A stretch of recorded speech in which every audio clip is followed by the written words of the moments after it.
So yes, Madinat Zayed.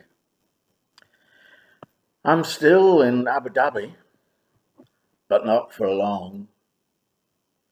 The next day, I waited at the reception of my hotel for the promised taxi to arrive at noon. Intuition told me that the taxi wouldn't arrive at all, let alone on time. I was right. At 12:30, I called Simon at HQ.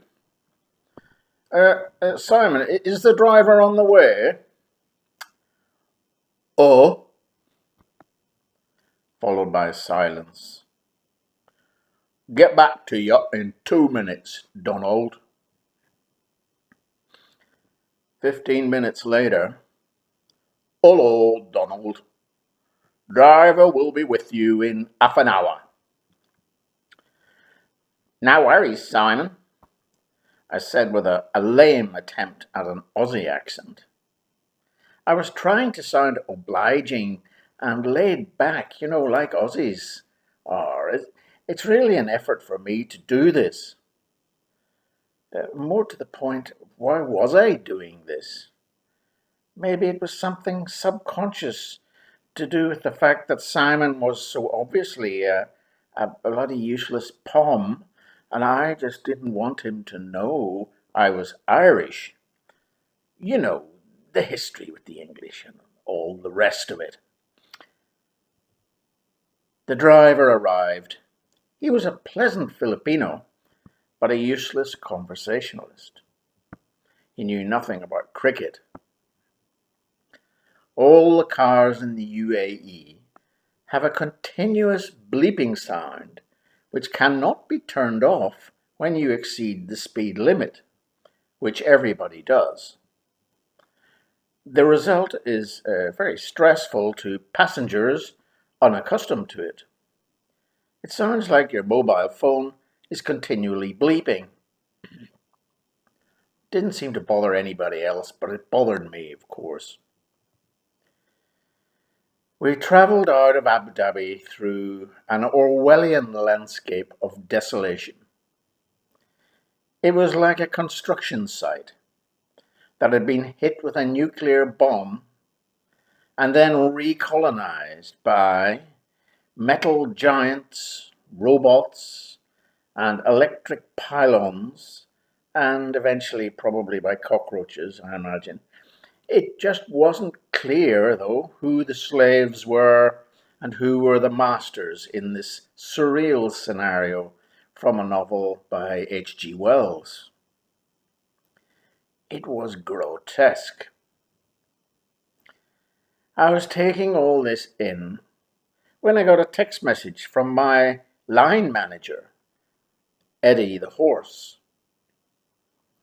He was in Madinat Zayed, and he'd been very low-key, very quiet up until now.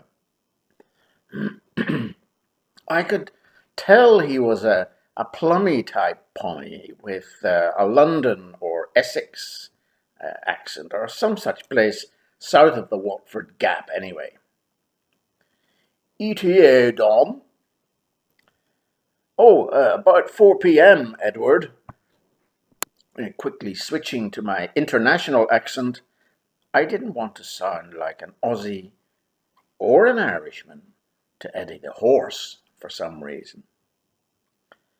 And then, in jest, I said, I hope Ridwit and Eamon, my two colleagues in Madinat Zayed, I hope they know I'm on my way.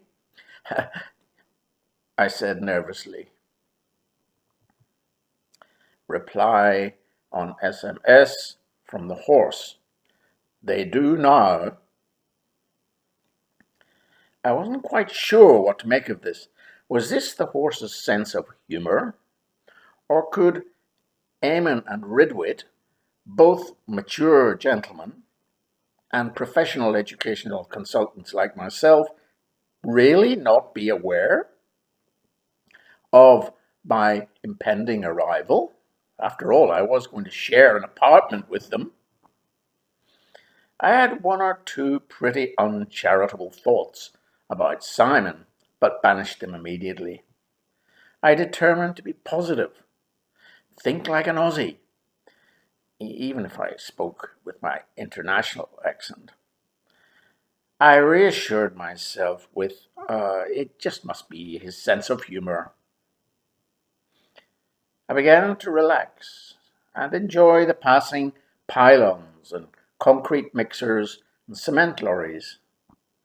It seemed to somehow complement the beeping in the car. My Filipino driver seemed oblivious. I was wrong about one thing from the start. Eddie the horse had no sense of humor at all. As we approached Madinat Zayed, MZ, the desolate landscape began to change for the better. Slowly but surely, dunes began to appear. By the time we reached MZ, it was the true Arabian desert with dunes all around. I was relieved and my spirits lifted. We drew up beside a 3-story block of flats. Quite conspicuous looking because there was absolutely nothing else around it, just sand. As I got out of the car, I was approached by an elderly white male with a brown cowboy hat, a sauntering gait, and a limp-wristed handshake. Oh God, I thought, not an Aussie, I cringed. He seemed to have a permanent superficial grin with a supercilious look. He didn't have to open his mouth. In fact, he looked quite like me. He was obviously an Aussie. This was Ridwit. You must be Don, he grinned. Yeah, g'day, mate, I said, enthusiastically taking his hand. Pleased to meet you.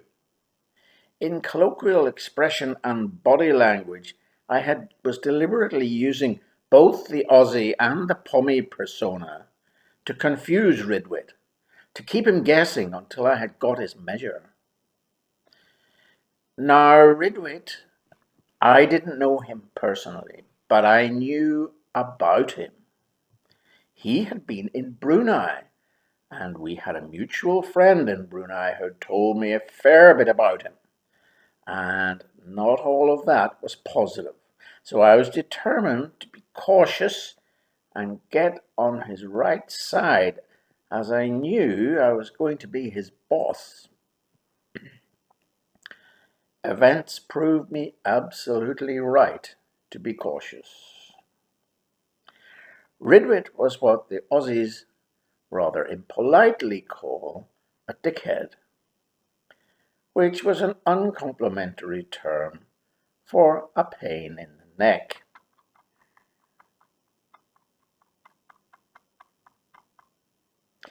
Yes, in Madinat Zayed, Ridwit was a bullshitter. Oh, he says in a mocking, disrespectful tone. So you are my new boss. Poor you. Oh, poor you. What? So rude. So aggressive. Oh, no. An idiot, I think to myself.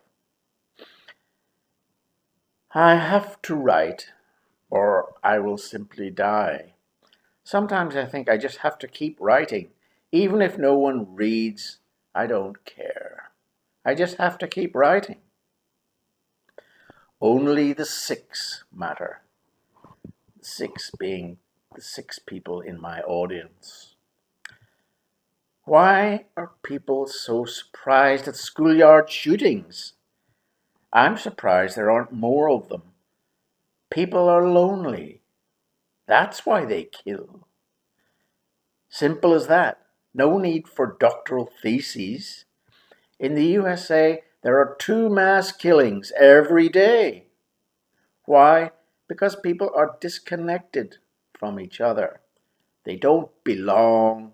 They are lonely. Okay, people don't reply and or send me emails or messages. What's wrong with them? What's wrong with me? Don't they think about me like I think about them? Non-communication seems to me to be the default position for all human beings in developed countries. In underdeveloped countries, people are busy too. They are struggling to survive in poverty, but they always have time to talk to each other. Ned Kelly was right. Such is life. So I apologize for that little digression. Let's get back to Ridwit. Ridwit leads me into his or our apartment. The apartment is large and spacious, 3 bedrooms. The lounge appears empty though. No curtains, no coffee tables, no side tables, no lamps, no lampshades, no carpets, no mats, nothing. There was nothing in the lounge except 2 lounge beds which could be flattened out and used as beds, but could not be used to sit on because the flat area was too wide. Both of them were parallel to each other and to the walls. When I entered the lounge, Eddie the horse was sitting on one of them, facing me, his back unsupported. Ridwit sat down opposite me and looked stupidly at me, waiting for me to say something. Well, is this it? I said. Silence. Yeah, said Eamon with a slightly sheepish look. I got the feeling I was being played. They took me into the kitchen, a stove with no gas. There was a fridge, basic crockery. We had an amiable chat in which I recounted the amusing story of how I'd been nearly knocked out at HQ in Abu Dhabi twice within 10 minutes of my arrival.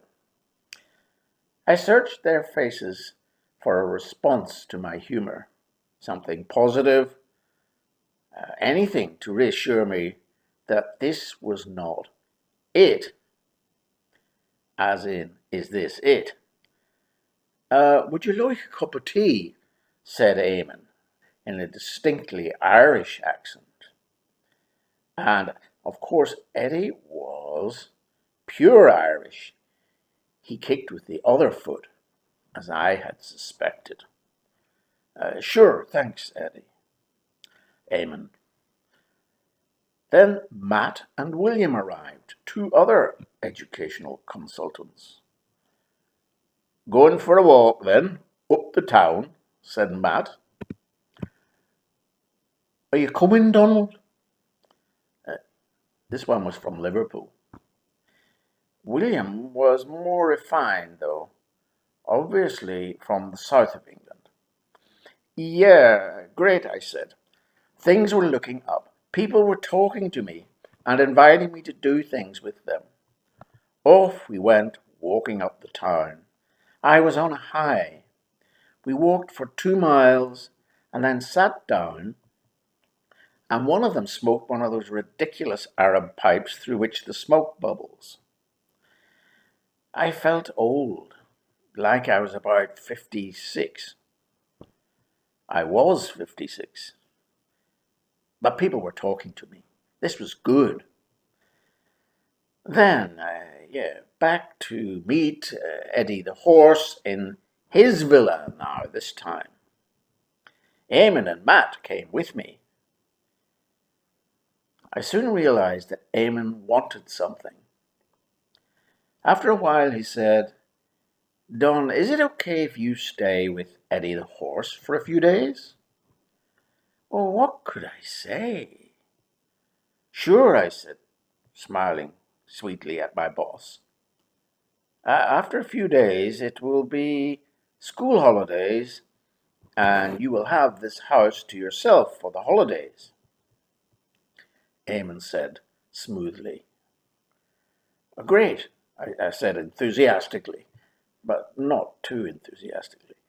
As long as you don't mind moving in with me when I come back from holiday, said Eddie the horse. Oh, no, of course not, I said, relieved at not having to sleep in a tent for the foreseeable future anyway. What else could I say? Later, I was to realize that Eamon wanted the apartment for himself. It was a semi-furnished apartment, and he could then pocket his 15 grand furniture allowance.